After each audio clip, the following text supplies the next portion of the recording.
بسم اللہ الرحمن الرحیم۔ اللہ رب العزت جب کوئی نیکی کا کام کرنے کی توفیق عطا فرمائے تو کوشش کریں کہ نیکی اس طرح کریں جس کا اجر زیادہ سے زیادہ ہو، فوائد زیادہ سے زیادہ ہوں۔ مثلا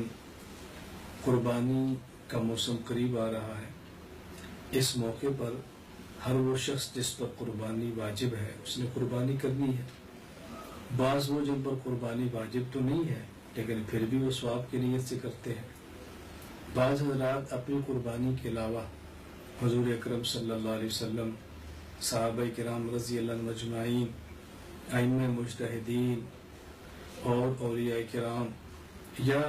اپنے اعزاء اقربا خصوصاً والدین دنیا سے رخصت ہو چکے ہوں تو ان کے ایصال ثواب کے لیے بھی نفلی قربانی کرتے ہیں۔ تو اگر وہ اس بات کا اہتمام کر لیں، قربانی کسی اور جگہ کرنے کی بجائے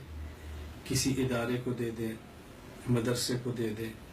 جہاں پر طلباء کرام رہائش پذیر ہیں، جہاں پر بچیاں پڑھتی ہیں، تو ان کی قربانی بھی ہوگی اور قربانی کا گوشت نیک لوگ کھائیں گے۔ حدیث پاک میں ہے، حضور اکرم صلی اللہ علیہ وسلم نے فرمایا لا یأکل مالک الا تقی، اس بات کی کوشش کرو اور اہتمام کرو کہ تمہارا مال نیک شخص استعمال کرے، نیک شخص کھائے۔ قرآن کریم پڑھنے والے، حدیث پاک پڑھنے والے، فقہ پڑھنے والے، دین کا علم حاصل کرنے والے، ان سے نیک لوگ دنیا میں کون ہو سکتے ہیں؟ جن کے لیے فرشتے مغفرت کی دعائیں کرتے ہیں، جن کے لیے سمندر میں مچھلیاں مغفرت کی دعائیں کرتی ہیں۔ تو میں تمام حضرات کو اور اپنی خواتین ماؤں اور بہنوں اور بیٹیوں کو یہ گزارش کروں گا کہ اگر آپ قربانی کرتے وقت اس بات کا اہتمام کر لیں، مرکز اہل سنت والجماعت 87 سنوبی سرگودا، جہاں طلباء کرام بھی پڑھتے ہیں، علماء کرام بھی پڑھتے ہیں اور طالبات یعنی بچیاں بھی پڑھتی ہیں، اگر آپ قربانی کا حصہ یہاں بھی جوا دیں جو اس سال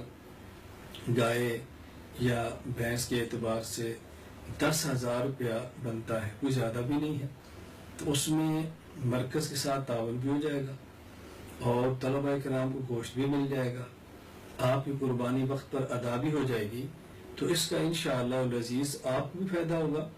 اور ہمارے طلباء اور ادارے کو بھی فائدہ ہوگا۔ آپ کے علم میں ہے کہ ہمارا مرکز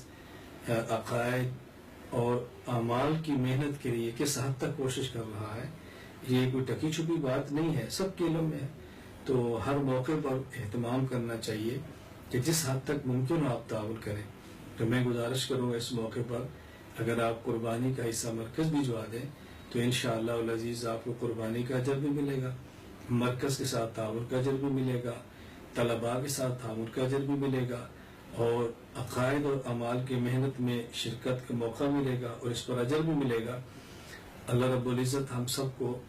دین کی خدمت کرنے کی توفیق عطا فرمائے اور دین کی خدمت کرنے والوں کی خدمت کرنے کی توفیق عطا فرمائے، پھر اللہ اپنے دربار عالی میں اس محنت کو قبول فرما لے۔ السلام علیکم ورحمۃ اللہ وبرکاتہ۔ إلا الله لا إله إلا الله